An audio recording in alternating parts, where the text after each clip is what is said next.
I would like to show you something else, and this is something that, just so you know that it's possible, there is a way to shoot outside in ambient light where you don't have to do all this crazy metering. So I need a volunteer from a student, all right, come on over. Come on over. Okay, I'm gonna let you walk through this. And have you ever done this before? What we're about to, you don't even know what we're gonna do, right? You haven't told us. Nothing, okay.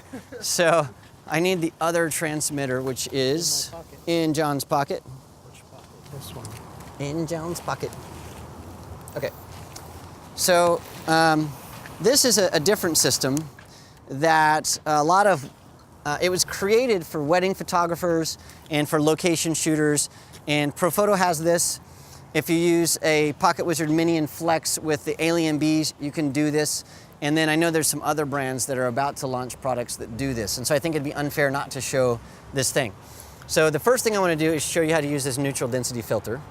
Okay, so people at home know how this can be done. And then we're going to let you shoot with this new light over here. This is a Profoto B1.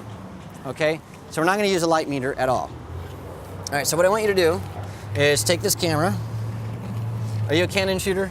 I'm not, but that's okay. That's okay, you can figure it out. So what I've done is I've set this to 200 and 2.8, just like normal. We're gonna have you go this way so the camera can see you. There you go. So we have you at 200 and 2.8 ISO 100, all right? So you're not gonna change any exposure here, but when you look through the lens, at the bottom there's a little light meter. Just adjust this to the background until you see that meter correctly. Sure. Okay? So do that. Where's my shutter button? There we go. Right about there. Right about there? Okay, take a picture of Lex. All right, good. It worked, right? Yep. It's balanced? Yep, looks good. Looks good. All right, we're done.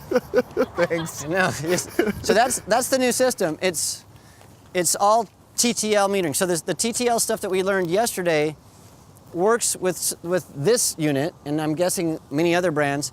And so you can either go out and get the Profoto B1 or use a Pocket Wizard Mini and Flex with TTL metering with some studio strobes, which I think are the Alien Bs and the Einsteins. Or I know there's some other brands that are going to have this, but what it does, it allows you to use through the lens metering to balance both ambient light and studio strobe the exact same way that we learned how to use our speed lights yesterday. There is no difference. In fact, we'll just shoot a few shots here. So looking great, excellent. Look into the flash a little bit. Beautiful. Just like that. And it just works. So there is a way to do this that is a little bit simpler, actually a lot simpler than having to do all the exposure compensation stuff on a meter and metering everything. And the reason I showed you that also is if you're a wedding photographer or an event photographer, man, what a difference in your workflow, right? You just go out and shoot and you're done. So there is that as well. Okay, what we want to do, unless you guys have questions, we are going to continue on our journey. We're going to keep using this, the TTL stuff for a little bit because it's so fast. And unless people write in from online saying, show us more of the metering stuff, we can do that. But I want to talk to you about some different light modifiers and how they work outside as well. So what we want to do, John, is let's take this, we'll just move we'll put that over there. on that. Yes. We're going to use a magnum reflector on this B1. Just like that. We'll turn that, is that on? Yes, it is. And let's make sure that this sync is on. So for this, we don't want it to be, we want it to be out to the edge right there. There you go. Good. Good. And I'm going to show these guys what we just did, if you can hold that. Got it. Thank you. So what we did is, if you can show right inside here, we wanted to make sure that this wasn't too far inside because it will waste some light. So we put it even so this light is going to fill this as much as possible. And this is where having, the other flash that we had that little globe that came out. I prefer that for a reflector like this because it's going to fill more of the surface. But this is going to be pretty efficient. What this is going to do, it's almost parabolic, so it's going to be very directional. And what we're going to do is we're going to pretend that we're going to shoot a photo of Lex, but she is, let's say, a bride at the end of a church runway, or she is a celebrity that we can't get close to. She looks a little bit like Angelina Jolie, doesn't she? Or Reese Witherspoon, is that what you get all the time? Yeah, she loves that. Or let's say that she is, I don't know, you're a paparazzi person, I don't know. And this can't get very close. We'll check this out. We're gonna take this and we're gonna walk way over here. So we are not very close to Lex. How far away is that, you think, John? That's probably 20 feet? Is that 30 feet? 30? Something like that? All right, so let's see if 500 watt seconds can illuminate a person at 30 feet. And so what I'm gonna, and I don't know if this is gonna work or not, but we're just gonna try it out. So what we're gonna do here, that's turned off, great. We're gonna try this at 2.8, we'll try it at some other settings as well. So we're back quite a ways. I've got my ambient light exposed correctly. We're still at 2.8. And then Lex is gonna smile. Boom. No problem at all. It is perfectly illuminated from that distance, which is pretty crazy. So depending on the modifier that you have, you can get some pretty astounding results. And I like this because it's very specular. It looks like we're out in bright sun. It looks pretty good. You're still, Angelina, yeah. And we can also work at different angles. Now I can actually get close, leave that over there, and let's have you turn toward me just a bit. And now we're gonna get some side light. And you can see on this shot that we actually have a nice side shadow to that image. And so we can start working with our direction of light. Let's have you turn this way just a bit. Beautiful, I'm a little bit too close. Awesome. And on that shot, this looks almost like a sunset shot because the light is streaming from the side. And so I'm changing myself in relationship to this light. And because that light is so punchy, I don't even have to be close. I can do a full length shot, I can do nice close shots, I can do really flat light, I can do side light, we can do silhouetted light, we can do anything. So are those showing up? Yep. Perfect. The other thing we can do is use a parabolic umbrella. And so we're gonna try that out. With that guy, we're not gonna be able to get these types of distances. So it's right on the ground right there, John. And we're probably gonna need some help on this one from John. Yeah. And to make this work, Lex, we're gonna have you come over here. Stand right there. And then here's what I'm going to do. I'm gonna shoot this way so that these guys can see. Like from that side? Yeah, from right here. Also, we're trying to make sure the wind, when it blows it this way onto me, not into Lex.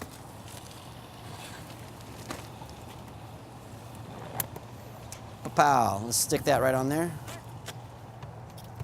Yes, question away. When you were using the little hand thing and it's pretty hard light, especially given the distance, doesn't that kind of contradict what the background was looking like and like totally looking fake? It will look absolutely fake. It's gonna look, yeah. What it'll look like is something that we haven't described yet called a light isolate. And so a light isolate is when you have, let's say a very cloudy day like today, but the clouds are broken just a bit. And the sun sort of peeks through the clouds and you'll get maybe like the top of Mount Rainier is sparkling and great and everything else is sort of gray. That's what a light isolate does. And so what we're doing is we're mimicking that. Like almost a shaft of light is coming down and, you know, ah, and so that's what it looks like. Okay. Yeah, but it does look a little artificial, a lot artificial. A lot of people vote at home. How artificial does it look? It goes to 11 artificial. Okay, what I'm gonna do is I'm actually gonna shoot right in front of this. And this light is gonna go around me and it's very, very directional and it's gonna give light fall off on Lex. And John, you might have to stand behind to make sure it doesn't fly away. Nope, that's good. Yep, that's good. Just like that's good. It's all good. Just like that. Perfect. Okay. So we're gonna do the same thing here. I'm gonna use my neutral density filter to adjust for the background And there we go. And we'll see how much punch this has. This requires quite a big bit of punch. And we can see that Lex is freezing. Kapoom. Perfect. It works. It works. Except we have a crane right through your head. Yeah, there are more cranes in this skyline. I can see 1, 2, 3, 4, 5, 6, 7. There's like 7 cranes. 8, 9. We're in the middle of like an airport construction zone in the rain. It's awesome. So forgive us for that. This isn't an ideal location. But this, what we're seeing here is that light fall off. John, I'm gonna have you hold this just for a second. And I'm gonna go to my laptop so we can take a peek at this. And I'll see if I can do this. Erg. All right, so you can see me, I'll take this off. Always fun, there we go. So what we're looking at is how this light falls off on the edges here. And looking at this, I can see that my focus was off. So I couldn't see that through the camera when I shot, but my focus was definitely off on this shot. But we're seeing how this light actually gives a nice hard shadow at the edges. Let me shoot one more picture where I'm in focus, and we'll see how that works. Sometimes, by the way, that can happen with a neutral density filter. And so what I'll do is I'm gonna bump up my aperture value to about 7. And we'll see at 7, I know it's cold. At 7, we don't have enough natural light, so we're gonna shoot at 5 at a shutter speed of 200. Perfect. All right, hold that. We'll see if that works out.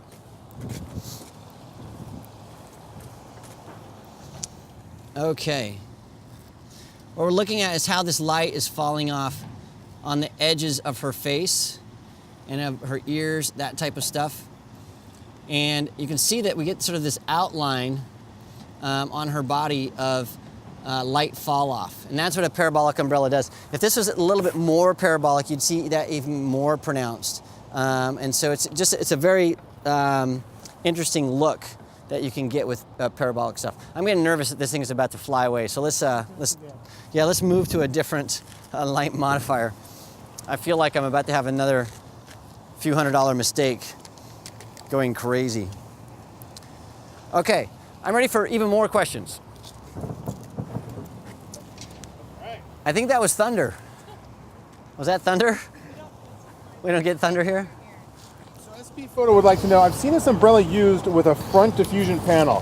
When used with a diffusion panel, does it have the same effect as a 50-inch softbox? And I know we talked about this yesterday, but would you mind reiterating, please, Mark? Yeah, so it has a similar effect as a 50-inch softbox. So what's happening is the light's being reflected and diffused. The only difference is if you have a softbox, the light is actually coming from the flash. It's going to come from the flash through the softbox and through the diffusion material. And so it's going to be very directional and very punchy and very, very even. When you're shooting with an umbrella, what's happening is the light's going through the umbrella, being reflected and going through that diffusion material. So you're losing a little bit of light, sometimes a lot of light, based on that reflection. And so a softbox, is going to be a little bit more directional. You're going to get a little bit more light. But you can also move that softbox much, much closer to your subject if you want to use the inverse square law to drop light off. You have a question? Yes. I was wondering, with your neutral density filter, can you simulate in this environment with this light nighttime and light? Yeah, let's see if we can do it. I like that. So for this, John, let's go ahead and use our punchy reflector. So what we're going to do is we're going to take our neutral density filter and drop it far enough that we underexpose everything to make it look like nighttime. Lex, we're going to shoot you this way. Do you need this? No, you're fine? Okay. Are you positive? Yeah? Okay. We're all going to go home with colds after today. It's going to be great. It's like, welcome to session 4. We're all sneezing. It's great. Actually, everybody from Seattle is like, you guys are whamps. Is that what's happening? Okay, so I'm going to take my neutral density filter. Why don't you come over and we'll just do this together. I know, oh my gosh, you're alive. we'll try this out. So what we're gonna do here, this is the neutral density filter that you can make things darker. And are you a Canon shooter? Yes. Okay, I'm gonna have you do this then. I want you to look through this and you can take it off the tripod if you want. Yeah, crooked. Driving you crazy. All right, we have that. So look through there, and on the front, so don't take a picture yet. No. On the front, Yes. grab your hand here Okay. and rotate this So it's dark. until it shows 3 stops underexposed. Well, I don't know that part. Okay, there's a little thing that's Yeah. moving back and forth on our, Oh, is that where the 3 is? Because yeah, so move it. There's a little dot that's moving back and forth. Yeah. You want that dot to go all the way to -3. That's the left-hand side. Yeah, I see. Okay. Is that where it is? I think so. I can't really see because I'm blind. Okay. Okay, so it's 3. Yeah. Okay, now take a picture. Okay. All right, let's take a look. It looks like dark. Looks like dark. Yeah. So it might be that it's so dark in here. Let's see where I'm at because at the exposure. I will take a look. Because it's on the 3. Is that? Yeah, so it's about there. But what's happening is we need more punch from our light, and we can't see Lex. She's like a dot in the. Yeah. She the looks distant- Like a little dot. Okay, there. Oh, so look, it's like nighttime. There, it's like nighttime. Yeah. Magic. Right. That's amazing. Amazing. So we did that's the exact same thing that we did with our lights. So in the studio downstairs when we're using speed lights, remember we closed the aperture, we sped up the shutter speed so that the lamps were underexposed, making them essentially look like they weren't turned on. Okay. We're doing the exact same thing here. We're taking our neutral density filter and we're turning it, and so the light, the natural light, is just getting underexposed more and more and more until it actually is going almost to black. Right. And then the flash is able to give us enough light to expose correctly on Lex, and so it looks like we have Lex outside in the dark. So on the shot that I took, it was very dark. What did you do? You fixed it. What Yes, you I do? did fix it. So what I did is on your shot, let me go over here and we'll look at the computer. So walk with me to the computer. Okay, You're now an thank you, sir. interactive part of the workshop. Great. All right. So on the first shot, when you took this shot, some things were going on here. Okay. One, Lex was not the main part of the shot. Okay. So I use the rule of thumb when gauging my main subject. If I can cover my subject with my thumb, it does not. Too small. Way too So small. I needed to zoom in. Zoom, yeah, because we don't even know where she is there. Okay. So that's going to help the TTL metering. That was that. Then the other thing that was happening is when you rotated the neutral density filter, so the exposure guide said it's exposed -1, -2, -3, Right. but it was flashing, which meant that you kept rotating it. So it was probably 4 or 5 I stops. wanted it underexposed. really dark. Yeah, like way dark. 3 stops will do it. And so you rotated that neutral density filter so far that the flash couldn't pump out enough light Okay. to get through it. Okay. And so we had an underexposed Lex. Okay. All right. Yeah, I so understand. that's how it works. All right, I want you to do it one more time. I'm gonna reset it, and I want you to do it again because there's somebody at home that's gonna try this same thing. Okay. And the chances are if you have a mistake like that, they will too. Yeah. And so let's just try it. Okay. You ready? Are you brave? Hi. All right. I'm standing here. As I'm standing here. Okay, so we're gonna try it again. I've taken this. Okay, I do have a question then. When, what if I don't want to be zoomed in like really tight on her? So do I zoom in, get the metering, hold the button down, and then click, or do I just? No, so No if you don't want to choice. zoom in super close, you wouldn't have rotated the neutral density filter so far, so probably the flash would have gotten it right. Okay. But if it didn't, we're using this as we would a speed light right now. Okay. And so you would use flash exposure compensation to increase or decrease the flash. Okay. So that's what we do. Let's say we weren't using it like a speed light, we would have metered it and we would have known that the light was at the correct Okay. Right. power output. Yeah. Those Okay. of us that don't have a meter won't meter. I know, you won't meter. We're not gonna meter. Forget this. But all these things that we're doing right now will work with the speed light, the stuff we're doing right now. Yay. Okay, so I've reset this so that you're gonna have to do it from scratch. You're so mean. I know, I'm so mean. I want you to try it out. Can I go this way? You can go that way. Oh, look, Remember you have to okay. rotate your neutral density Yeah. filter, Oh, that one, yeah. That I'm part. changing everything here. and so that you can see, Who the heck is it? so you can see the meter. See it going -1, -2. Stop when it hits -3. If it's If it's flashing, you've gone Okay. too far. All right, I'm just going. I don't see anything flashing. Okay. Holy cow. She's sitting there smiling. I know. Don't give me a fake smile. Let's take a peek. There you go. Oh, try one more time with her. She's not, looks like she's mid-sneeze. No. Okay, you're beautiful. Okay. I'm like totally like winking. Oh no, it looks good. Yeah, so we have light at Good job, thank you. Okay, perfect. Can I go away now? Yeah, you can go away now. You can go away now. Well, that's how that works. Yay! Woo! All right. We have one more question? Yeah, let's hear it. So a couple minutes ago, you had the one light pretty far out. I'm gonna come right over here because I can't hear you. Sorry. A couple minutes ago, you had that one light out about 25, 30 feet. Yes. So was that an example of using the inverse square law outside? It wasn't, no. because if we were trying to illuminate Lex and the entire city, that light is not powerful enough. But that would be the inverse square law, right? Where the light is dropping off and it's going really low, and we have the same amount of light on Lex as we do the buildings way back there. But we're not trying to do that. So all that example was showing us how that parabolic shape was able to push a lot of light a great distance. So that light, none of that energy was wasted going to the sides. It was all directional. And so we're able to shoot at a greater distance with that modifier than we would. There's no way we could have done that with a 4x6 softbox or even any other softbox or probably even an umbrella, because the light is being diffused so much, not enough is gonna hit her at 25 feet away or 30 feet. And so that's what that is an example of. Okay, you have a question and a microphone. 2 questions and a microphone. Okay, so we haven't used the color checker or done any white balance. That's right. Normally this would all be incorporated Yes. every time. The reason we haven't is we're trying to move along at a pretty good clip. And so, that's the only reason. Yeah, we haven't done any post-production. We haven't done any of that stuff. So all of the things that we would normally do, we're trying to do it in little chunks and then only do those chunks. And so one of the things that is bothersome to me when I'm doing any kind of workshop, like when I look at these photos, they're orange and they're blue and they're color casts and stuff that I wish I could correct. But because our time limits, we only have so much to do each individual thing.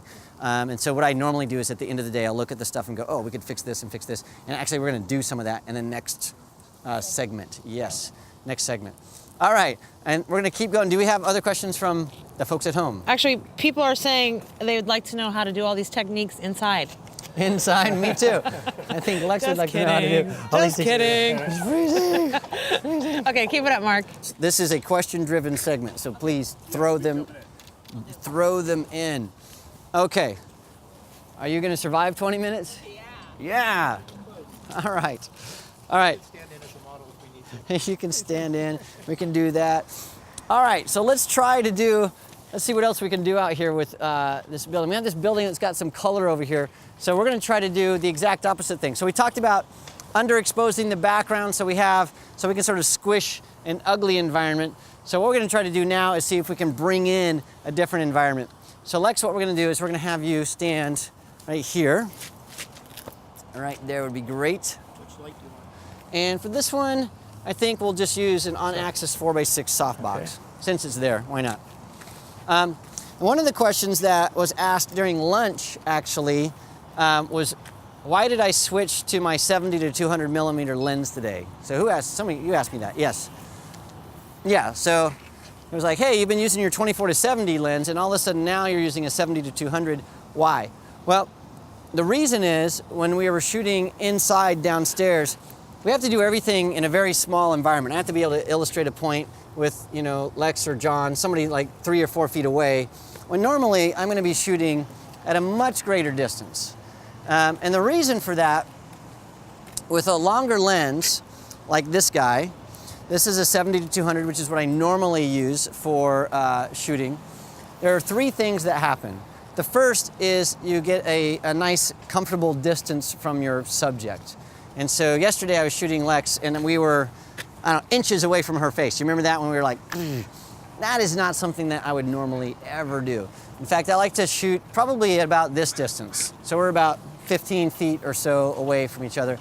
and it allows the model to be a lot more comfortable. You don't want to have that creepy, weird, guy feeling. And if you get really close, you get creepy guy feeling. So that helps with that. The second thing that happens with a lens like this is your compression. You get a lot of compression. And so what we're doing now is we have Lex, and behind Lex we have that apartment building back there. And if I use a wide angle lens, the apartments behind her are gonna look like they're really far away. So the longer the lens is that you use, that compresses that, making it look like it's closer and closer to your subject. And so for a situation like this where I want that background in, I'm gonna use a longer lens. And then the other thing that we get from a longer lens is our angle of view is narrower. And so instead of seeing all of this stuff, we can compress that and see much less. So when we were shooting downstairs with those V-flats, we kept seeing the edges of the background. And the reason for that is normally I would have been about 10 or 15 feet farther back, zoomed way in. And so instead of seeing the back, we would have just seen Lex and the pristine background. And for a situation like this, we have this apartment building, but on each side of the apartment building, we have construction and cranes and all kinds of nasty stuff. So we want to compress that and make sure we don't see any of the extraneous nastiness. And so that's why I'm using this. And also it's just a cool white lens, so why not? So Mark, I have a quick question from Jim who wants to know why you're not using a lens hood out here. The reason I'm not is this neutral density filter is larger than I can't put it on, and the lens hood. So that's the only reason I'm not doing that. Normally, if you get a kit with neutral density filters or any kind of filter, there's a kit that actually screws onto the end of your lens, and it allows you to put what's called a matte box on there, which is like a lens hood, and then you're dropping in filters. So that's the preferred method. I don't use my neutral density filter enough to invest in the $500 or $600 kit. So I've got the less expensive one. All right, so John, let's take that and turn it toward her. Just left it loose in the wind till you're ready to go. Oh, okay. So it wouldn't blow So it's just over. like That's where the wind wants it. it's a wind sock right now. That's It's where the telling wind wants it to be. helicopters where they can land. Awesome. Okay, so we're gonna try to do this vertically. All right, we'll do this on a tripod. And then Lex, let's have you take a half step this way, a little bit more. There you go. Stop right there. Stop right there. Perfect. And we're gonna first adjust for our ambient light. And that looks pretty good. And now we're just gonna snap a shot. I'm gonna do that one more time because I got a warning sound from my flash. There we go. There we go, awesome.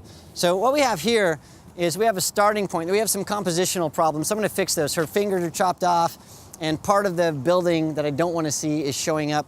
So I'm gonna fix that. So we're gonna have you step just this way, just a bit. There you go. Too far, come back. Perfect, perfect. Yes, I love that smile. We're gonna shoot. Excellent, excellent. And now we have that blue background. It looks better.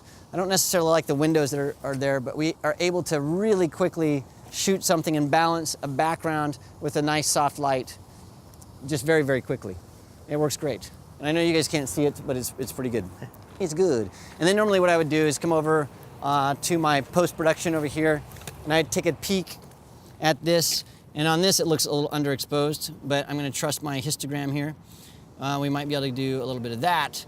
Take this white balance, bring it down just a hair so it looks normal. And then we take these blues, and we'd saturate those blues just a bit. That'd be cool. I might crop that a little bit to get rid of the bottom right down here. We don't like that. That's a good starting point. I like that. I like that as well. Okay. I have a comment from SB Photo who says, the amount of lighting knowledge I'm gaining from this course is astounding. Astounding. Thank you, Mark, and Creative Live. So that's very cool. Looking through questions here, do we have any final questions from you guys? You guys are doing all right? We're in pretty good shape here. You've cut. People ask questions and then you answer them. Pretty much that's what's going on. We're gonna do one more thing though, while you guys look at that. Okay, great. Since we have the time. We can also add a second light, so why not? Let's take this guy, and instead of taking the sandbags, Just hold it. yeah, we'll just have you hold it. We're gonna turn this on, and this is syncing to this, so it should just use TTL. And so if you'll walk around, and what we're going to do is we're going to have you just give us a rim light? hair light. We're going to play with this just a little bit to see like what happens when we add something to maybe, yeah, so let's see if you can get a little bit closer to the edge of the building. Yeah, keep going, keep going, keep going. One more step, no, there you go, just like that. And then what we're going to do is we're going to try to just hit the back of her head, hit the back of her hair. Beautiful. Click. Awesome. So now we're getting this sort of side light, and it's two side lit for me. So what we're going to do, John, is we're going to have you keep going this way until you're almost in the scene. All right, take about a half step back. There you go. Beautiful. Excellent. Now what we've done is we've made this look a little bit like, it's very artificial at this point. So we've added a kicker light, and when we take a look at that, you can see that we've separated a little bit from the background. What we'll do is we'll go in here to the develop module. We're going to bring over the adjustments we made in that first photo and apply them to the second photo. We'll say sync settings. We're going to sync all of them really quickly. And then what we're going to do here is take a look at this, and you can see that now this looks a little bit more chiseled from the background. And again, we're seeing this focus issue. And I think this focus issue, and I've seen this before, the neutral density filter can throw off your autofocus a bit. So we're seeing focus issues constantly today. And so what I would normally need to do is take that and either manually focus and slow way down and make sure we're tack sharp, or shoot tethered with something I can really see to try to compensate for that. So this neutral density filter is definitely altering the autofocus. So we'll look at the end and see if there's an issue with all of the photos. If so, we know, oh, okay, it's the filter. If not, then we know, okay, it's the Wallace. So it's going to be one of the two. But I've seen at least 3 out of focus shots so far. So something is wacky there. The filter or the Wallace? The filter or the Wallace. It could be that. All right, those are our options. Yeah, it's all right, one I have of the two. Question from Fashion TV from Singapore. If we want to shoot a low contrast image while outdoors, so a soft look, how would we shoot it while balancing ambient and flash? Okay, that's a terrific question, because so they want low contrast, which Soft. means no shadows, and they want to balance ambient and flash. Okay, you have to work in the environment that you're given. Right now, guess what we have? Low contrast light. So what I would do is turn my flash off. You're done. Why would you use a flash in that situation? Because you already have low contrast light, and it's already balanced with the ambient light. And so there's no need to use a flash in that situation. So instead of like trying so hard to force a piece of equipment onto something that you're trying to accomplish, a lot of times you just get rid of that piece of equipment and you're done. And so yeah, and I'm not to pick on, I want to call him Digital Rev. He's not Digital Rev. No, it's Fashion TV. Fashion TV. His name's yeah. V. V, yeah. So V is not alone in I'm not saying that is wrong thinking, but in that type of thinking where you're thinking, I have to use my flash because I brought it with me and we're shooting outside, and you're trying to get a certain type of lighting that already exists. And that happens in the studio as well. You might have one light that's going to do the job, but you tend to like start adding more and more and more lights when you just don't need them. Yeah. So the answer is don't overthink it. Don't overthink it. Now let's pretend we're in a different. Let's pretend it's 2 days ago and we had bright light sun. In that situation, what we would have done. In fact, we're going to set this thing up. It's not going to work here, but we're going to go ahead and set it up anyway. Okay? Because it is to do exactly what he's trying to do. So we're going to set something up that we're not going to use because we don't have the right type of light. All right, so Lex, we don't need you for a little bit, so you can freeze in peace for just a second. We do need students, so I need at least 3 of you to come over here. And we're going to move you guys to the side. So step on out, come over here. We're going to get one of these. Come on over. I'm being blown away. Okay, we'll have you hold this just like that. And just like that. Need another one? Need another one? Okay, what we're going to pretend is we are going to pretend that, if you can bring me that umbrella. Just stand right there for now. Okay. It's right there, yes, good. Yeah, don't open it up. You know what? We're not even going to use it. We're not going to shoot a picture. And so you're going to just hang out right there for just a second. Well, we're gonna, actually, why don't you stand right here? You're the model. You're actually the model now. Okay, so let's pretend like we have sun right there, and this is gonna represent your shadow. Okay, so we have sun and we have shadow coming this way. Actually, let's pretend this because the cameras won't be able to see. Let's say we have shadow going this way. Okay, sun over there, shadow going this way. And so on you, in our fake outdoor really bright sun, we've got, and we're gonna move you this way, we have shadows being cast all across her face, all right? Are you visualizing this? Good, our fake sun. So what we wanna do is we're gonna take this, we're gonna put it right here at a 90-degree angle to this shadow. And what will happen there is immediately you are in shade. And so the contrast on you is just gonna go boom, it's gonna go way down. And so what we'll do over here is you are gonna go right here and hold that. And we're building a little box. And then what we would do is we'd take one more and we put it across the top of those. And you would actually have a black square, a black box. And what will happen is you're gonna be about 2 stops less exposed than the background. And then we could add a flash over here that has more frontal light. So we have, and big soft light. And then we can control the light that's here and balance that with the background. And that's how you do that. We wanted to do that today, but then we realized there's no sun, so it wouldn't work. Because you notice that when we put these up, the light on you doesn't change at all. So it doesn't work.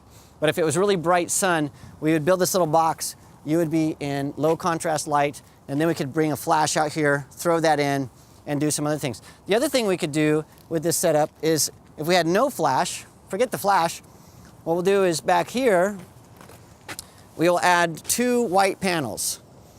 And then what we'll have is the sun is gonna illuminate these white panels. They're gonna be nice and white. You're gonna be in nice soft light. And we have built an outdoor natural light studio. And those lights look, those shots look great. I've done it a few times. They look terrific. And then the other thing you can do in a situation like this where you have nice white panels right here is you can, when you're shooting from this direction, I know, you guys can put those down if you want. It's like, it's so windy. You can actually add a very small catch light to your eyes by adding a speed light to the camera. So the speed light's not actually going to illuminate you, it's just gonna pop a little bit of light into your eyes, and that's how that works. All right, good job, you guys. Spectacular. Okay, so that's the answer to that. We don't have that light out here, so we can't demonstrate it, but that's how that would work. And I'm ready for another question, if you have it. So Jim in the chat rooms would like to know your opinion on constant lighting versus strobes and monolights. All right, so we touched on that a little bit the last couple days. Constant lights are normally hot unless they're LED lights, so they're gonna be difficult to work with sometimes. LED lights are okay, but constant lights aren't nearly as powerful of light output as a studio strobe. And so what you're normally having to do is open up your aperture pretty wide, increase your ISO, and depend on your shutter speed to freeze action. And it's really, it's difficult to freeze action with constant lights. So there's one. The second thing is going to be very hot, and you don't get all the light modifiers that you would normally get because they have to be built specifically for high temperature situations. And so you're limited with hot lights when you're trying to do anything that's freezing action or really sculpting light, unless you're shooting with shooting video. And when you're shooting video, you have to have hot lights because you can't just illuminate stuff with studio strobes, right?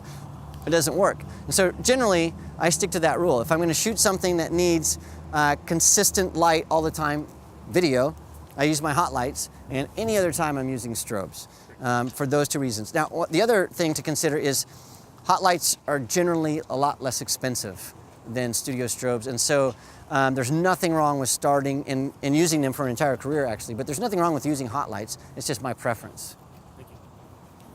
Okay, well, interesting question from Gilderod. If TTL for a speed light is stupid, why is the TTL on the Profoto Studio Flash smarter?